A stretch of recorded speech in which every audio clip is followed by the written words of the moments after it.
Fala galera, bem-vindos a mais um episódio do quadro Hashtag Pergunte ao Maestro. Antes da gente começar o vídeo de hoje, nossa equipe tem um recadinho super especial para vocês, então assiste aí. Olá, estou aqui de novo para lembrá-los sobre o nosso Ensemble Virtual em Concert que acontecerá no próximo dia 1 de setembro, às 20h30, aqui no canal do YouTube. Você já foi lá na nossa sala? Já ativou para ser lembrado? Não? Ainda não?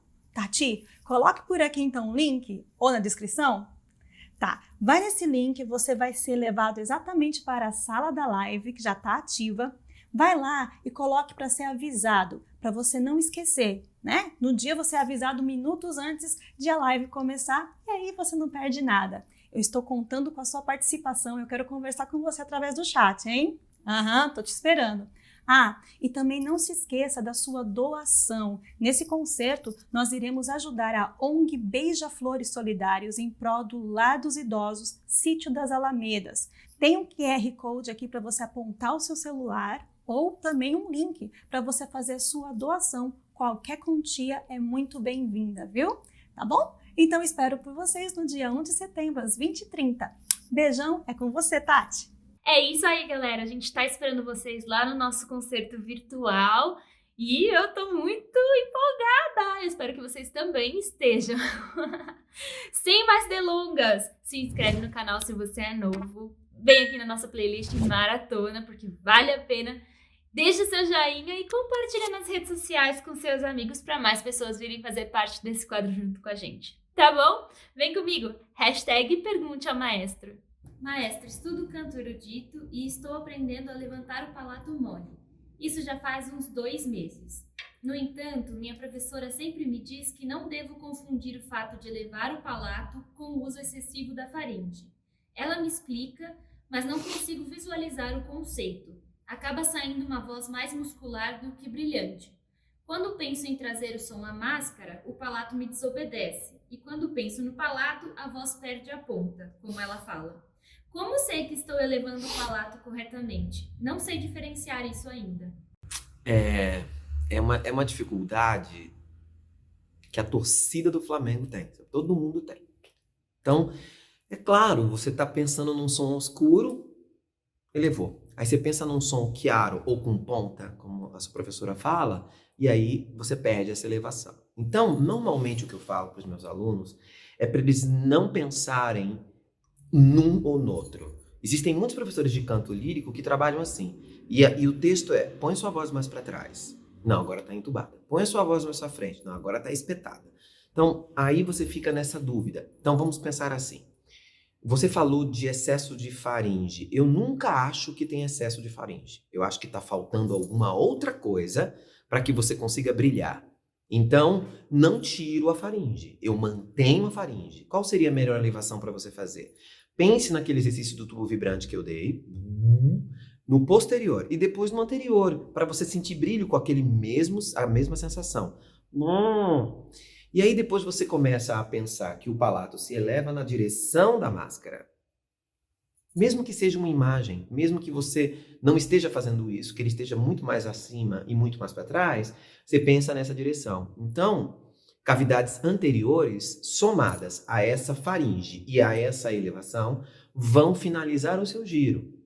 E é por isso que a gente tem que fazer aula com um professor que conheça a afinação de chiaroscuro, para que ele entenda que eu não posso tirar nada, eu tenho que acrescentar. Na minha aula eu não tiro nada, o aluno tem muita faringe, ele já fala assim, eu não tiro. Eu aumento alguma coisa que está faltando, porque se é natural nele, por que eu vou tirar? Não é? Se ele está fazendo força para fazer, não. Mas se é natural dele, por que eu vou tirar isso aqui? Então ele está cantando e a voz está muito para trás, não corre, não tem ponta. Tá, então coloca a ponta. E aí quando você coloca a ponta, você não perdeu aquilo lá. Ele está falando assim, depois ele vai falar assim, mas ele não vai fazer isso aqui. Que aí abaixa tudo e aí ele perde toda a qualidade do som dele. O som lírico é um som extremamente elevado, a gente sente isso. Quando a gente eleva, a gente sente a elevação da ressonância. Então, é um trabalho complicado mesmo do jeito que a gente está fazendo. Eu espero ter te ajudado, mas sabe o que pode te ajudar mais? Uma boa fono. que aí é um trabalho paralelo à sua professora de canto. E aí você diz isso para ela: eu tenho dificuldade de elevar o palato e deixar minha voz na frente ainda. Você pode me ajudar? Nossa, a fono vai te dar exercício de propriocepção, você vai conseguir. E não precisa de muitas sessões. Uma boa fono não precisa de muitas, tá? Então, a fono vai ser uma boa ideia. Maestro, eu queria saber sobre os graves de sopranos. Algumas alcançam até um Ré2. Tá, eu não entendi muito bem a pergunta. Existem sopranos que, quando trocam de borda, eu espero que você esteja falando na notação brasileira, certo? Então, esse Ré2 seja o Ré2 mesmo de um tenor, né? Existem sopranos que, quando trocam de borda, têm muita facilidade para descer, mas aí estão com uma voz distinta da voz que ela estava usando em cima. Então, o grave de uma soprano, quais são as notas graves para um soprano? Lá é uma nota grave para um soprano, certo? Então, ela está no Dó central, Dó 3, aí desce Si, Lá, já é uma coisa complicada para ela. Mas Mozart escreveu um solo de soprano na missa longa, na missa em Dó. Tá difícil, missa longa é a minha. A dele... Grande missa... não tá saindo, gente. Mozart escreveu na sua Grande Missa em Dó menor um solo de soprano no primeiro movimento, que é um soprano leve, tá? Um soprano mozartiano, tem um Lá bemol. Christe, que geralmente as sopranos morrem para fazer. E elas trocam de borda. Mas normalmente, o importante é você ter uma voz mais ligada entre a parte que o Garcia chamava de falsete e eu chamo de falsete de Garcia, que vai do Dó 3 ao Dó 4. Essa região do soprano é a região mais frouxa. Então é importante que você corrija esse falsete de Garcia para que o soprano não vá perdendo potência quando desce. Porque se ela perder potência quando desce, ela não canta essa missa, por exemplo. Aí ela canta de peito tudo, do grave. E o Garcia tinha opções. Se você ler o Garcia, você vai ver que ele permitia que um soprano usasse a voz de peito numa parte da parte grave. Se eu não me engano, Mi, Ré, não vou lembrar agora, mas hoje em dia a gente não pensa mais assim. A gente pensa em mix denso, mix tênue para resolver o falsete de Garcia, som clair e som sombre, para ajudar a soprano, dependendo do Far, a corrigir isso. Então, esse é o grave de soprano. Esse Ré2 que você está falando, ela não vai usar. Então, se ela realmente é um soprano, não vai usar. Então, só em música popular, mas em ópera, não. Então, na verdade, ninguém vai usar, nenhuma mulher vai usar, quase. Você que queira fazer alguma coisa muito específica, né? Uma brincadeira, inclusive. Numa canção, por exemplo. Mas uma das coisas que eu me preocupo muito com as minhas sopranos é que esse grave não fique outra pessoa. Então ela vem descendo, aí ela corrige o falsete de Garcia por mix tênue. Aí quando ela troca, ela não troca pro mix denso, ela troca por uma voz de peito e aí fica de uma vez, sabe? E eu não gosto muito, também é questão de gosto. A Carlos usava a voz de peito numa boa e trocava sem problema. E algumas pessoas criticavam, outras não, enfim.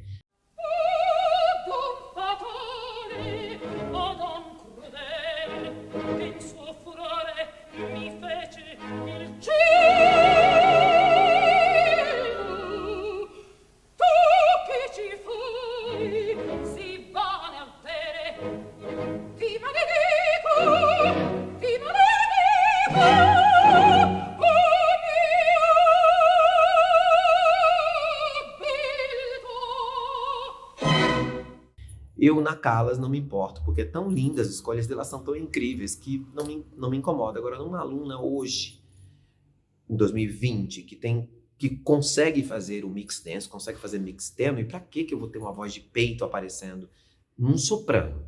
Num contralto, talvez, mas num soprano, não. Não entendi muito bem a sua pergunta, mas eu espero ter te ajudado e te respondido.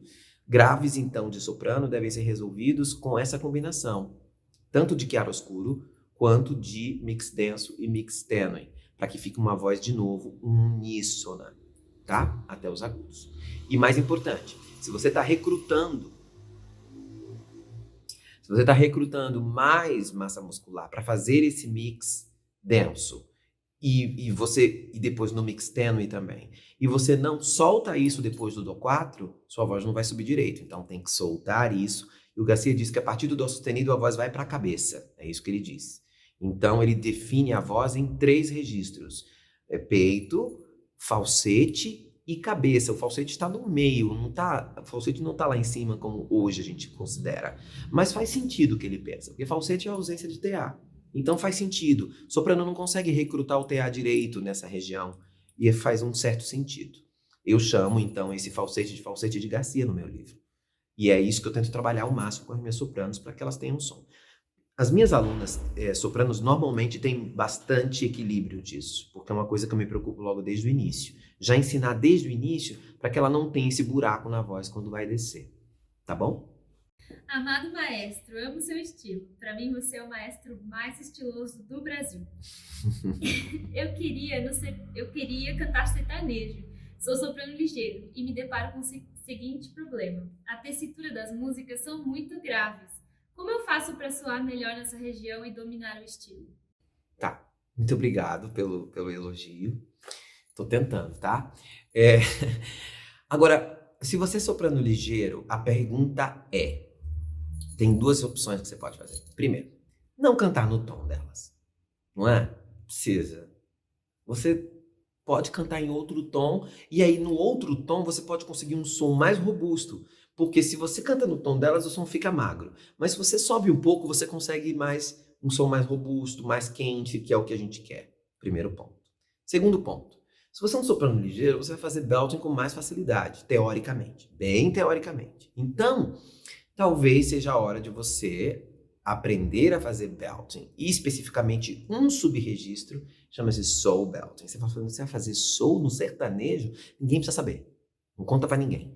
Você vai pegar uma manobra e vai fazer, sua voz vai ficar robusta, você não usa os maneirismos do soul. Você não vai usar os maneirismos do soul, nem scoop, nem prananá, mas você vai usar isso para deixar sua voz mais redonda. Então todos os sopranos... meus sopranos ligeiros, quando fazem belting, eu dou muito soul, porque quando elas fazem soul, parece que elas estão fazendo belting, não soul. Porque a voz é mais leve. Então, procure um professor capacitado e diga isso para ele, que eu acabei de te dizer. Agora, não diga para ninguém que está fazendo soul. Existe um preconceito, né? A música brasileira não pode ter soul, porque soul é uma coisa americana, né? Isso é uma coisa... perda de tempo. Mas, enfim... vai sair um meme aqui de perda de tempo. Né? Perda de tempo. Mas eu quero ajudar meu aluno a soar melhor. Isso vai te ajudar. Então essas 2 escolhas vão te ajudar. Cantar num tom mais agudo e pensar nesse subregistro de borda densa que vai te ajudar a ter mais robustez na voz nessa região. Tá bom? Maestro, o que é um pupilo e como faço para me tornar Olha, pupilo... depende de quem está falando pupilo, tá? Porque cada professor considera pupilo uma coisa. Eu vou falar o que eu considero. Qual a diferença de um aluno para um pupilo? Pessoas que fazem aula comigo, tem um monte de gente que faz aula comigo. Qual a diferença dessas pessoas que estão fazendo aula comigo para um pupilo? O pupilo, ele tem uma intimidade comigo maior e um aprendizado um pouco superior do que a simples aula de canto. Então, normalmente, o pupilo, ele vem querendo aprender muito mais do que só cantar. Então, ele quer melhorar tudo na carreira dele, né? Então, e começa por aí, a relação de pupilagem. Começa como era, por exemplo, com Mozart antigamente. Os pais pagavam para estudar com Mozart e, às vezes, morava com um professor de canto ou morava com um maestro para poder aprender tudo. Modos, como se vestir, como se portar, né? Essa era a relação de pupilagem antigamente. Eu tenho pupilos assim, que moraram comigo, que aprenderam, inclusive isso, como se portar, como se vestir, como se portar à mesa, por exemplo, né? Eu já tive isso na minha vida. Não tem mais, tá? Ninguém mais mora comigo. Chega, já foi demais. Mas já tive muitos que moraram comigo. E que o pai pagou para morar comigo, tá? Então, e fizeram carreiras lindas, mas eles têm aula de outras coisas quando estão nessa situação. Então, não é uma relação tão... Parece lindo, né? Ai, que legal. Não é, não. Pergunte para qualquer um deles, eles vão dizer que não é bom, que não é legal. Porque eu escolho a hora, eu escolho tudo. Hoje você vai ter aula de contraponto, hoje você vai ter aula de harmonia, hoje você vai ter aula de regência, hoje você vai fazer isso. Você vai passar a tarde estudando essa área, você não sai de casa. É uma relação meio... Não é uma... né? É uma coisa meio difícil de entender. Mas essa relação de pupilagem, hoje, para mim, ela já mudou. Por quê? Quando eu comecei a ter pupilos, eu recebi uma nota, né, um note de um professor de canto, que era de um maestro, né, dizendo para mim que eu era muito jovem para ter pupilos. Ele falou, você é muito jovem para ter pupilos, você não pode ter pupilos. Eu posso, você não. Você está no auge da sua voz, da sua carreira como maestro, você tem que se dedicar a você, não aos seus alunos, não aos seus pupilos. E ele me alertou para uma coisa que ele tinha razão. A minha vontade de ensinar e de fazer as pessoas crescerem, ela era tão grande que eu queria dar tudo para a pessoa, sabe? E isso não está bem certo. Eu acho que não está. Então, o pupilo ele tem que ter uma relação com o professor, com o mestre dele, uma relação de parceria. Não pode ser só um dando o tempo inteiro e o outro só recebendo, mesmo que ele esteja pagando. Tem que ter uma relação de troca aí. E aí, para mim, hoje, a relação de pupilagem é essa. É essa relação de troca que é importante. Os meus pupilos de Brasília, por exemplo, que se tornaram vários aqui, professores de Belting aqui em São Paulo, Sara Sarres, Esther Elias, Paula Capovilla, Alírio Neto, esses pupilos todos que vieram comigo no Lemis, eles tinham uma relação muito mais íntima comigo. Então, se você perguntar, eles vão dizer que eu sou praticamente um pai para eles. Eles dizem isso. O Neto com certeza, mas mesmo a Sara ou a Paula vão dizer isso.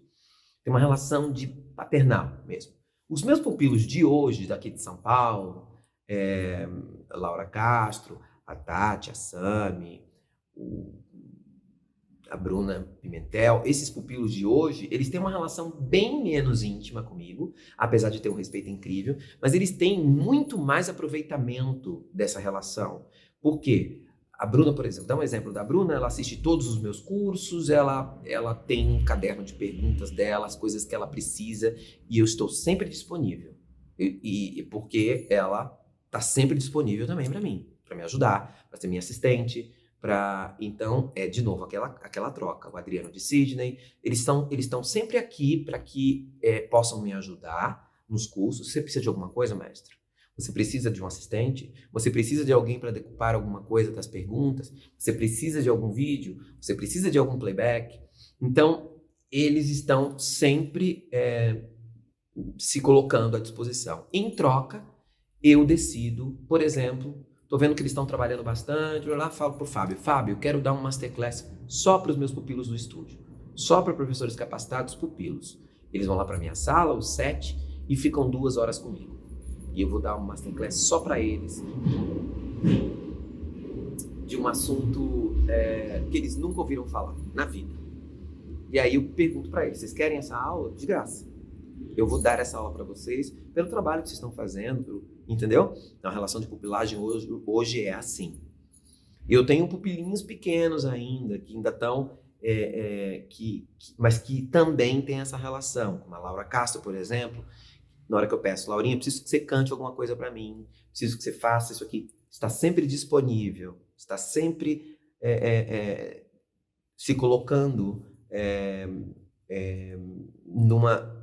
de um jeito que eu possa utilizá-la para divulgar o trabalho, para divulgar o Belting contemporâneo, Caio Mutai, tem vários assim, sabe, que são mais novinhos, mas que já tem uma relação muito estreita comigo. Só tem uma coisa para falar sobre pupilos. A intimidade parte sempre daqui para lá, nunca de lá para cá. Tá? Isso é muito importante para você ter uma relação de pupilagem com o seu maestro, com o seu professor. Então, você não pode invadir o espaço dele. Porque se você fizer isso, em vez de ter um mestre, você vai ter um cara que não gosta de você.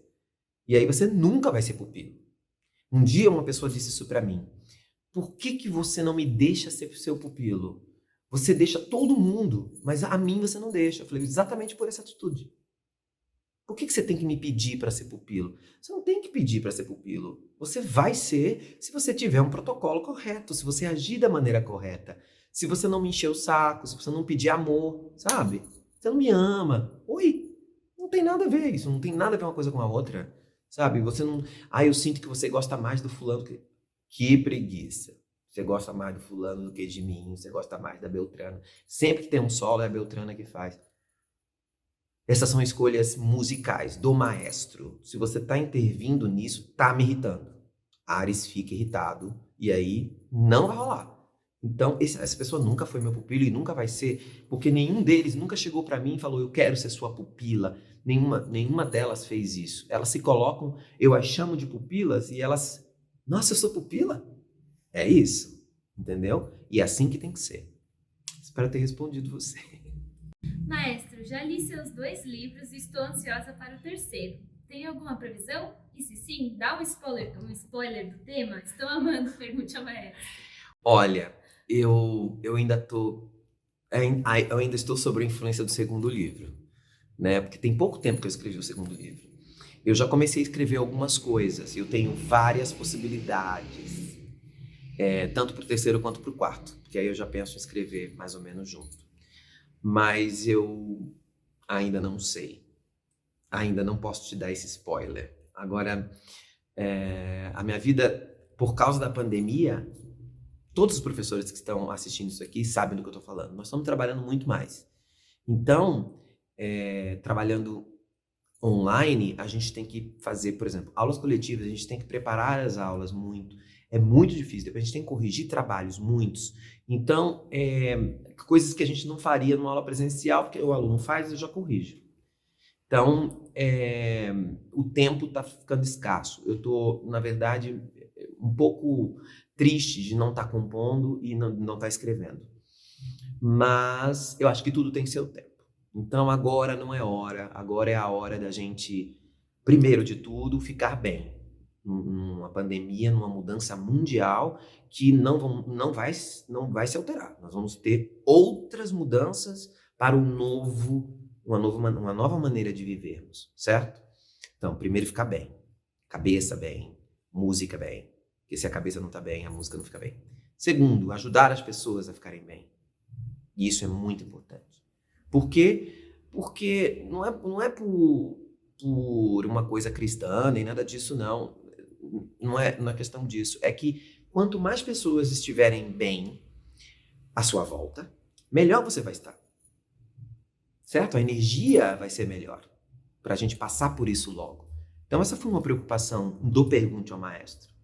De as pessoas terem alguma coisa legal para elas estudarem. Estimular o estudo. Tentar ajudar as pessoas. O concerto do ensemble, por exemplo, é óbvio que eles querem cantar. É óbvio que eles querem fazer esse concerto virtual. É óbvio que eles querem estar lá no palco virtual.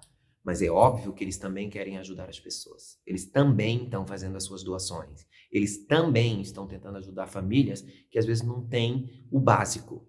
Às vezes a gente não tem noção do impacto que essa pandemia está causando em pessoas que já viviam num estágio de pobreza. Então, nós temos que fazer alguma coisa. Então, agora o momento, para mim, é esse. É tentar dedicar o meu tempo e as coisas que eu posso fazer para ajudar mais pessoas e estimular isso nos meus alunos. Estimular isso nos alunos do estúdio. Nós fizemos uma campanha agora no estúdio com todos os alunos para que eles possam contribuir para a nossa causa. E, para grata surpresa, tanto os alunos como os pais dos alunos se colocaram nessa campanha junto com a gente, parceiros, tentando ajudar quem tem mais problemas, sabe? Isso falo com muito orgulho dos nossos alunos e dos pais dos nossos alunos, deles terem abraçado essa causa junto com a gente. Então, o livro vai ficar para depois. Vamos passar a pandemia, que a gente tiver mais tempo, que tiver mais tranquilo, aí eu volto a escrever. Mas obrigado, tá? Pela dúvida. Assim que eu souber, eu juro que eu vou falar aqui no Pergunte ao Maestro. Meu livro está começando e o tema é pá! Tá bom? Maestro, estava no Spotify e ouvi o Marconi 30. Não sabia que, além de tudo, você também tem músicas próprias. Você poderia me falar sobre isso e como foi o processo de compor e a inspiração das obras? Tá, se você entrar no meu site e no site do estúdio, acho que também, não tem, Fábio, no site do estúdio? É, tem uma playlist lá de composições minhas, coisas que foram gravadas e canções, e lá tem a lista das minhas composições também, para piano e voz, para coro e orquestra, para solistas. O Marconi 30 é muito legal porque é uma gravação ao vivo, ela não tem tratamento muito, é tudo muito natural do concerto que eu fui presenteado, né, pelo Fábio Ecker, meu produtor, o Adriano Sidney e o Eduardo Pereira, o maestro Eduardo Pereira. Eles se juntaram para fazer uma homenagem aos meus 30 anos de carreira. Eu não regi esse concerto, eu fiquei sentado na plateia e eles executaram várias obras minhas. Ópera, musical, canção, e foi lindo o concerto, foi muito bonito e bem emocionante. Agoniante, porque eu fiquei parado sem poder fazer nada, podia reger. Aí no último número eles me chamavam para reger o último número, que era o Agnus Dei da minha missa.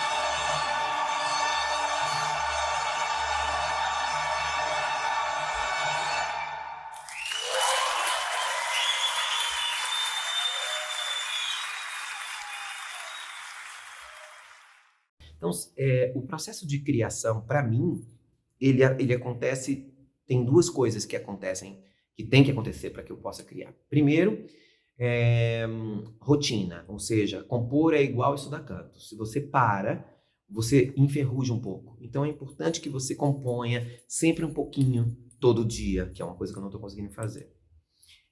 Aí você está compondo todo dia, de repente acontece um momento de inspiração, por causa da repetição. E você consegue coisas interessantíssimas.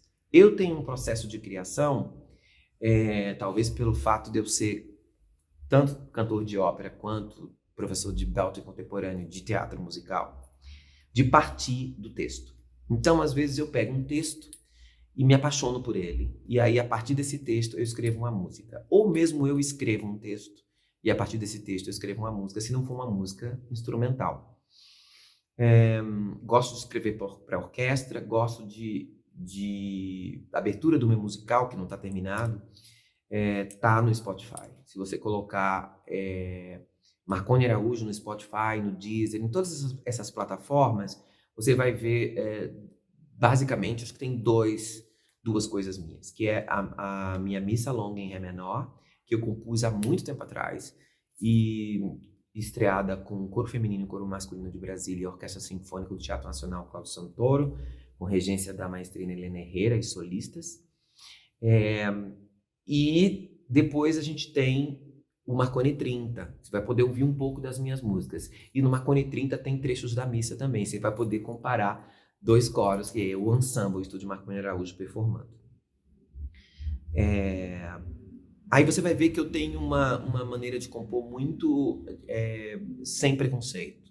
Então eu posso escrever uma área de ópera, eu posso escrever uma área de um musical mais pop, eu posso escrever uma música pop ou uma melodia, uma canção brasileira baseada em temas afro, por exemplo, que eu tenho. Então, eu me sinto muito livre como compositor. Posso escrever um rock and roll, como posso escrever uma obra sinfônica. Eu não procuro nunca ter na minha cabeça aquela coisa de ter que seguir um estilo Marconi Araújo, porque eu nem sei se isso existe para mim. Então, tem essa diversificação, sabe? Mas dá uma passadinha lá nessas plataformas para você ouvir um pouquinho, aí você vai ver esses vários estilos lá dentro. E as performances dessas gravações, eu acho muito legal isso. todos são meus alunos. Então, você vai ver só alunos meus cantando, ou ex-alunos cantando. E isso é um privilégio, né? Você ter sua obra gravada. E, às vezes, gravadas, compostas para eles. Às vezes, eu componho música para os meus alunos. Quando eu sinto que eles estão num certo nível e que eu acho que já dá para eles fazerem alguma coisa interessante, e ele é um pupilo, eu escrevo para eles. Então, para ressaltar, por exemplo, a Tati pode botar um pedacinho aqui, eu escrevi o trio das esposas de Vlad, que é da minha ópera, para 3 alunas minhas. E elas fizeram o debut no Marconi 30, dessa obra.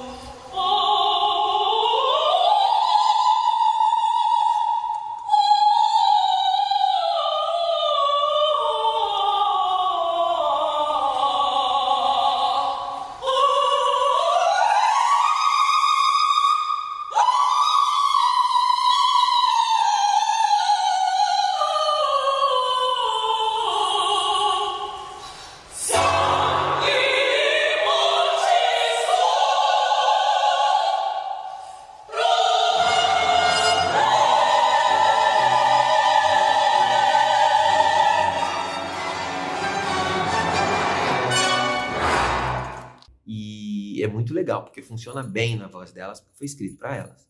É uma delícia você cantar uma música escrita para você, né? Que aí o professor sabe exatamente o que fica bom na sua voz, quais são as suas notas de brilho. E isso é uma coisa que o compositor precisa saber, né? Às vezes. Então, dá uma ouvidinha para você curtir, tá bom?